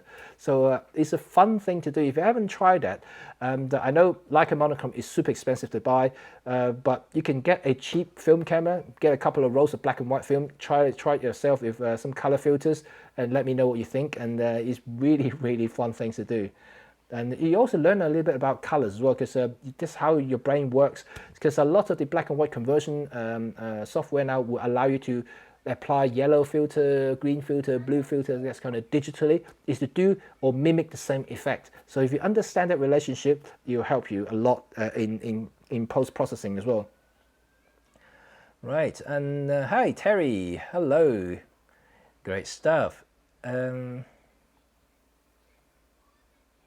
Let's see, hello. Let me just see anything else I'm missing. I'm close to the end now. I'm caught up. Price difference, you have the Mark II. Okay, right, interesting, because I talk about Mark II and Mark III. Okay, I have both in front of me. Well, not quite in front of me. I have the Mark III here. Mark II is sitting around the corner there as my second B cam. And right, I think the price difference is justifiable depending on really what you need. Okay, and they may have a same sensor, but in terms of features and the processing power that I just mentioned earlier, the Mark III will be able to accept any other major firmware update in the future rather than the Mark II. And because, like I mentioned, about the resources that the actual processor can handle in the future. Also, in terms of certain things like live NDs and the like really cool face and eye detection now, these are more exclusive to the latest Mark III. So if you don't use them, perfectly fine. If you're still using like 10-stop ND filters to do long exposure shot, you don't really need live ND. Then the Mark II is perfectly fine. You can save that money and get yourself a nicer lens. But if you do need it, let's say you do a lot of like face detection, movie tracking things, and also like doing a lot of portrait shoots in the public. You want to just hold on to the subject's face and eyes continuously. Or you want to do some like kind of creative shot during the daytime without having to use ND filters and just do it quickly with the models and things like that, you can do that with the live ND. You can do all sorts of effects to it. So if you do that sort of thing, then you get the Mark III, and that price that you pay will be justified by things that you produce. But if you don't, yes, I mean the Mark II is super capable. Like I mentioned, the quality coming out from that camera is phenomenal. You can get a lot of great shots from it, and like I said, you should say $650 US from it. Get yourself another great lens from it's better than spending extra money if you don't need those features. So yeah, that's kind of things that you just understand. Oh, Alvin, hello, just saw your name there. Cool stuff. Right, let's see what other things there. So thank you, and I hope that I answered your question. And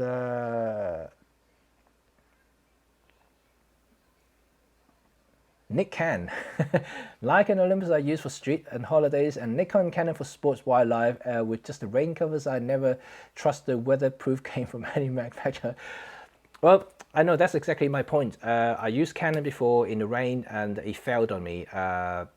So I guess if I am to use anything outdoor in very treacherous environments, I will use Olympus, especially the E-M10X, because that thing really seriously, you really can take it to a shower and wash with you. You know, it's just how good the weather seal that thing really is. It's indestructible in my eyes. I would, give it a go. If you really haven't used it before, the E-M10X is fantastic in terms of build. It really is. You can hold it in your hand, you can feel it. It's really just something else. And finally, towards the end now, I'm gonna give it another 10 minutes or so, then I will be able to recover my voice.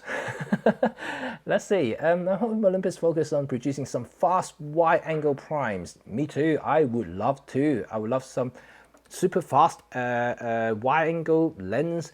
I think there were some rumors about the 12mm prime to become a pro lens, having a 1.4, 1.2 even aperture.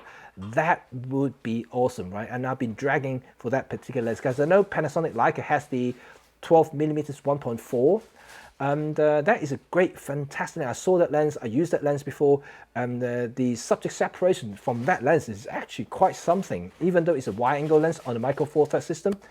But I do notice one problem with the Panasonic Leica 12 f1.4 is that the fringing is quite severe, and also there's quite a bit of softness going on around the corners when shooting at 1.4. But obviously when you're shooting, let's say, a portrait or something like that, the edge softness isn't exactly critical. But if you, let's say if you're shooting a and nighttime astrophotography, you need all the pixels to be sharp. That may present a problem because you will see smearing at the edges of the frame when using 1.4. You may have to stop down to 2.8 to get rid of that. So by the time you're using 2.8, you might as well use a cheaper option, right? Even the Olympus F2 12 millimeters will outperform the Panasonic Leica 12 millimeters 1.4. So yeah, it's great for certain instances, and depending on what sort of thing you do. But I'm hoping Olympus will produce an equivalent lens. That will be magic. That will be really cool. I don't care how big it is. I just want it. Hello, and the color ring experience. The color. Oh yeah. Are you talking about the Pen-F ring in the front? It is really lovely. I love that thing here, and I almost exclusively turn it to mono because I like to use the mono JPEG from the Pen-F. It's just fantastic. It just gives me a more like shooting film experience. I keep the RAW as well, so JPEG and RAW, so I can process the RAW photo later. They are really good cameras, and even today in 2020, you know, it's a phenomenal camera. You know, if you do only purely on photography, it's a really, really great option. And you wouldn't be disappointed. And just look at how sexy it looks, man. I can't stop talking about how good it looks and feel in the hand. Just really nice. And the compensation dial, everything feels tactile. You know, just a lovely thing. This is really a lovely camera. Blue Serpent Media, and hello. And how do you think whatever camera they make next, they will continue with the polycarbonate bodies? No. Depending what grade it is. I think all the professional camera or whatever they call it, the professional cameras will still be metal. And I think that the E-M10, the next E-M10, if we're going to see one this year, like I mentioned earlier, will still be polycarbonate. I don't think the next E-M5 will be metal or returning back to metal.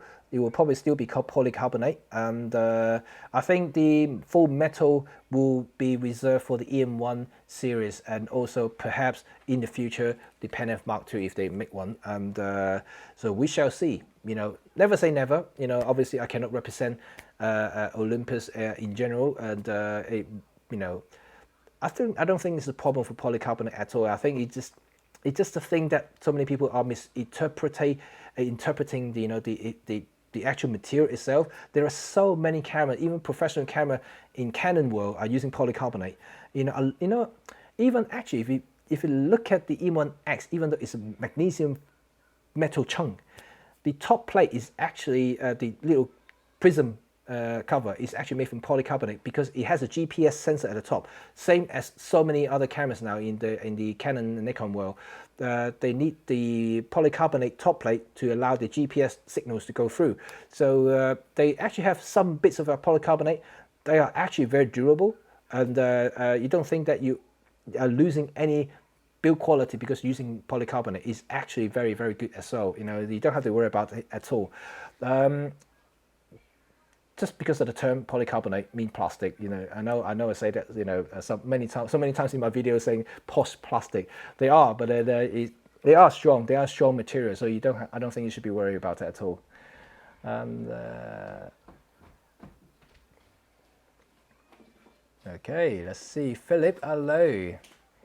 What happened to the 100-400? Well, I think it will come sometime this year. I'm not entirely sure. Don't quote me on that yet. And there's rumors. I know that there will be another lens announced this year. So hopefully it will be the 100-400, and not the one that I'm showing on screen at the moment. This is 150-400 Pro. And this is a total different beast there. But the one that will come, I think it will come to rival the Panasonic Leica lens. Let's see, Rick Bear. Hello, Rick. How are you? Just got in.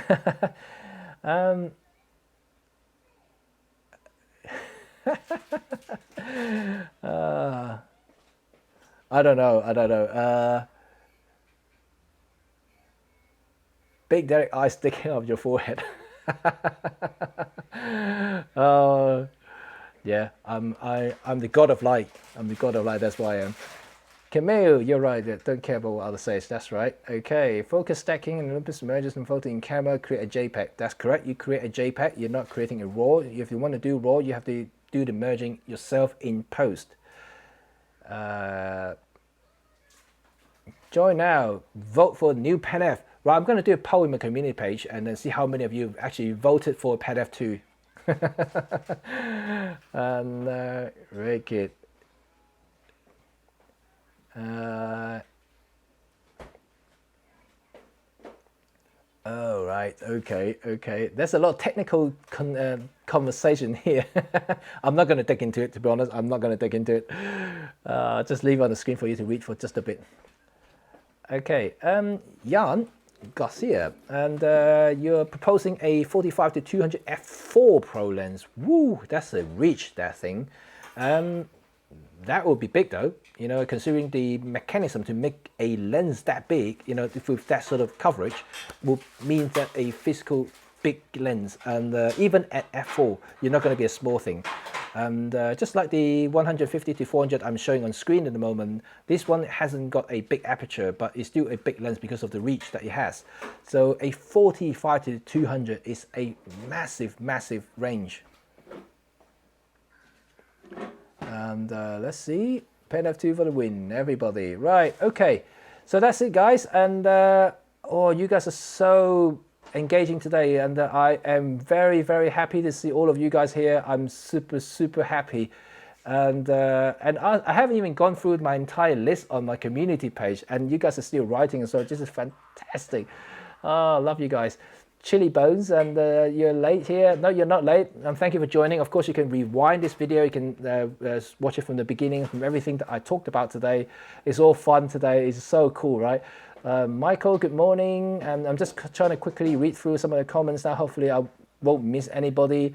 And hello, Jay. Hello, Hart, Philip, and yeah, everybody. Oh my God. Paul, Vicky. Oh, you need to go now. Okay, Vicky. Right, and very great. And right, Rudy. Okay, this is your last comment now. I'm on the last comment. So any pro body leaks in the pipeline? I cannot say anything, of course. But if you look at the update schedule of from Olympus, just based on the past release schedule, the pro level cameras are between 2.5 to 3 years product cycles, and you should expect, you know, a new M1X maybe in a year or so time. And well, yeah, year or so. So it's been already over a year now, so a year and a half nearly. So maybe we will see something next year, summer, maybe end of next year. If not, that'll be early 2022 kind of thing. And but obviously these are all speculating, and no one knows anything happened. I'm not allowed to say anything. I'm just looking at historic data, so to speak. Cool stuff, right? And okay, thanks Terry, thanks Bernard. Hello from France. Hello, bonjour, and very good. So once again, I am super thankful for all of you to join me today, and it's been 2 hours that I've been doing this live stream, one of the longest I've ever done. And then but I can see so many interactions here, and thank you for staying here, listening to me talking about everything Olympus, and I'm welcome all the questions and things. If you really want me to talk about anything else, please leave me some comments, and I will do it next week to have another fun session again.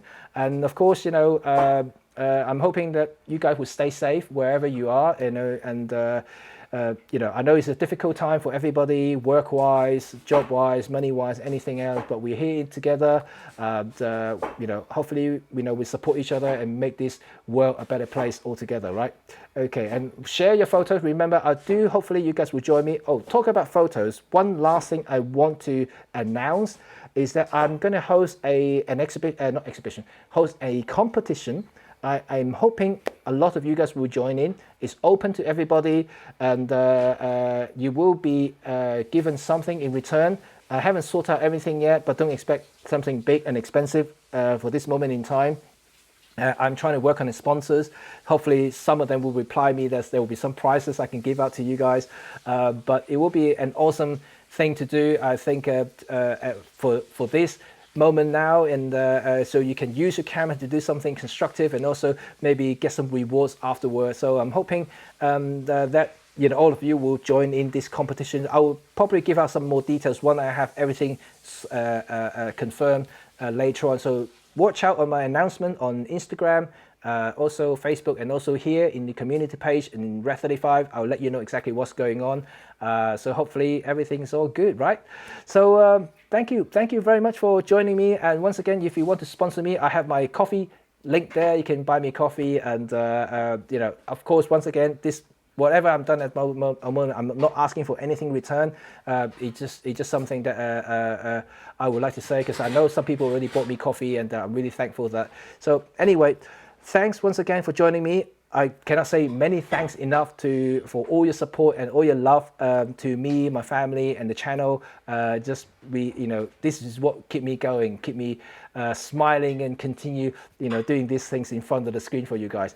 So thanks a lot. So I'm going to end my stream here now because it's been too long, and I need to start packing up my stuff and get ready for dinner, because my kids will be asking for food very, very soon, and I don't want them to scream and then you guys will hear it. It's not very nice, right?